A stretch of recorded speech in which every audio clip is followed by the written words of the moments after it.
Watching Charter Local Edition. I'm Brad Pomerance in Raleigh, the state capital of North Carolina. We are joined by Chris Malone. He is a member of the House of Representatives in this great state. I'd like to speak with you to start the state budget.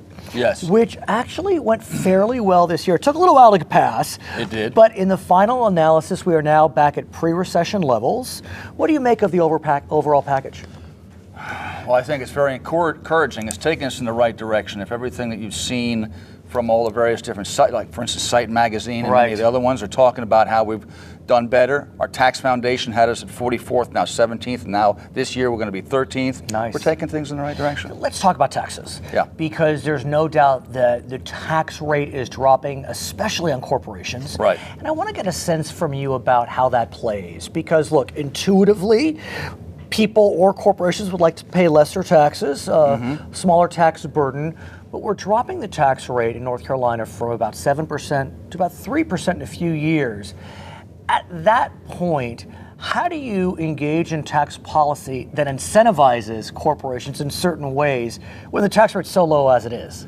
Well, now you're crossing over into two different discussions because you're talking about incentives, which, as I mentioned to you before the show, that was very important that we get to a point where we don't need incentives. Right. However, we play the game as everybody else plays the game, and as you lower your taxes, you can weaken your incentives a little bit so that there's a nice balance there. That you bring in industry, because that's the whole point. So are we there yet? Because no, we're not there. Okay. We're not yet. We're still working on it. You take a look at what we have 2% growth in the state of North Carolina, 1% across the country. Without states like North Carolina, we'd have negative growth in the United States. So we are bringing jobs to North Carolina. We're opening up opportunities to people here in North Carolina.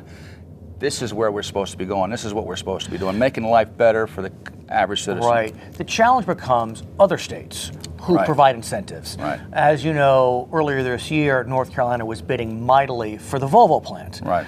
And things seem to be going well, but then in the midst of the negotiations, South Carolina swooped in, provided this incentive package that North Carolina could not provide because it, I guess, run out of incentives. Right. That must have been very frustrating.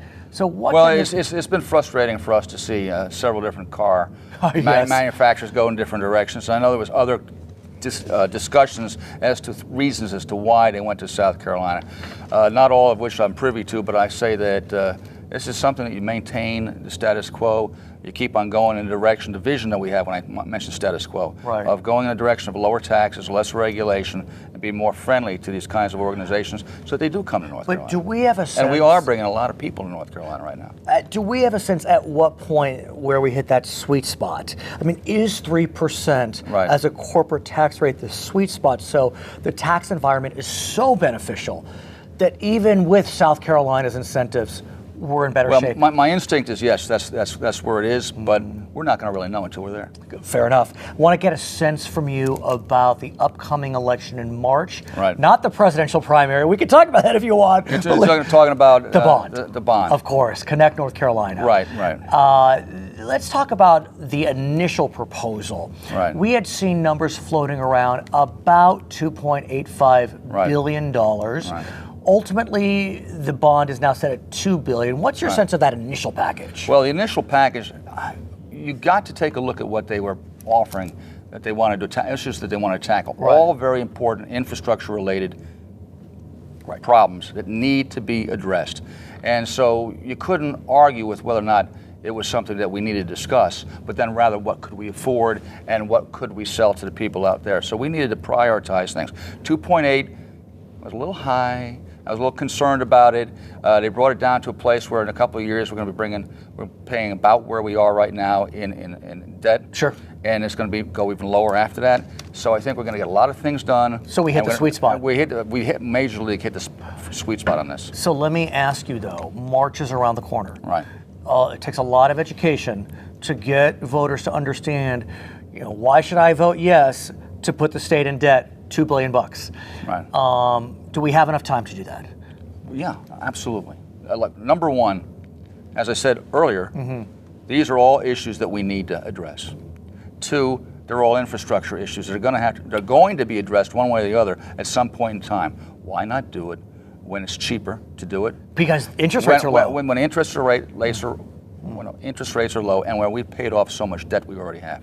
Whether or not it was the budget back in 2011, 2 years, put down 2.5. Unemployment just recently, we took it down 2.8, and now we got $1 billion in reserves on that, which means that your typical company is not going to have to pay an add-on tax to the state, so they're going to have more money to hire more people. Throughout the nation over the last several years, we have seen mass shootings occur on campuses, in movie theaters, in malls. Right. What is the common denominator? We can go into a whole debate about guns. Yeah. We don't need to do that now. Yeah. What I want to talk about is the common denominator appears to be mental health. Oh, yeah. These folks have been struggling for years.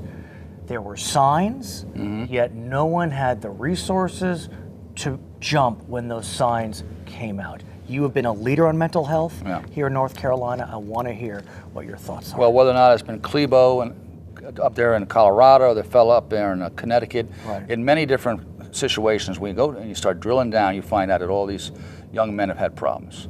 They've all had mental issues, and they've been off their meds. Right. They're not getting their meds. They're taking meds they shouldn't be taking. Whatever the situation is, it boils down to mental health. I think that, and I've had personal contact with this kind of thing, and I know how important it is to deal with the mental health issues, and I know that we're not doing enough in North Carolina. We've picked up the pace in the last couple of years. We need to continue in that venue. But here's the problem, as I see it. You can see cancer on a microscopic slide. Right. You can see a clogged artery. Right. You can't see mental health. Right.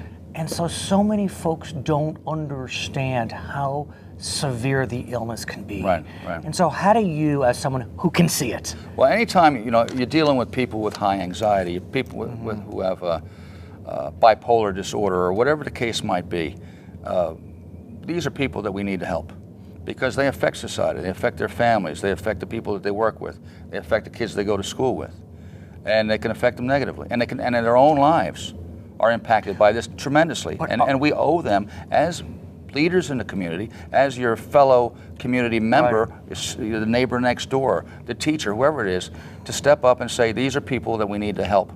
And that's our job and that's our responsibility. Are you finding that your colleagues in the legislature can appreciate the gravity of the crisis? Because again, you can see cancer, you can see a broken arm.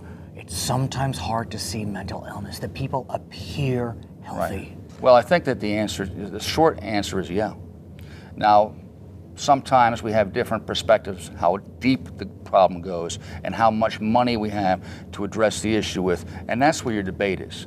Nobody says we don't have an issue. Everybody understands we have an issue. You have a lot of very solid leaders up here, smart people who care about their fellow citizens, they care about the people in their districts, and that's why they're here. So they understand. It's just a matter of what kind of debates you have and where you go with it. I've already passed a bill, or I put into the budget actually, a program that's going to expand crisis beds. Okay. All right? I'm going to be meeting with DHHS next month over the very same issue to begin creating the program. So is it the tip of the iceberg, or have we gone deeper? Are we? Oh, we're always going to have to go deeper. This is not something that's ever going to go away. So we're going to have to keep on attacking the issues. And there might come a point where we, as you put earlier, hit the sweet spot. I'd be glad to say that we got there. We'll see. His name is Chris Malone. He is a member of the North Carolina House of Representatives. My name is Brad Pomerance in Raleigh, North Carolina today. We want to thank you for joining us on Charter Local Edition.